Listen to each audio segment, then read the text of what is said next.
Ito yung milk warmer na kayang mag-warm ng milk in 5 minutes. Hi mommies! Let's unbox the new Dr. Isla Portable Milk Warmer. Grabe ka na Dr. Isla, for sure masosold out na naman to. Meron siyang 5 connectors na fit sa iba't ibang klase ng dede bottle. Meron siyang 53mm, 56mm, 50mm, 60mm, and 40mm. And eto naman yung cover niya mga mi. Meron din siyang Type-C charger and product manual na kasama. Very aesthetic ng design niya mga mi and super lightweight kaya madali lang rin siyang dalhin.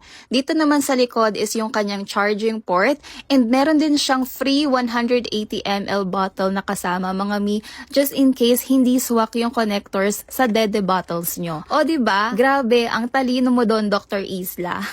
So long press nyo lang to power on and meron siyang 4 levels of temperature. Meron siyang 37 degrees, 40 degrees, 45 degrees, and 50 degrees Celsius. So, press mo lang yung right para ma-adjust mo siya pataas, then left naman para mapababa yung temperature. Tapos, long press mo lang ulit para mag-turn off. So, nag-try ako mag-warm ng 120ml refrigerated milk and I set it to 40 degrees Celsius and nag-timer din ako.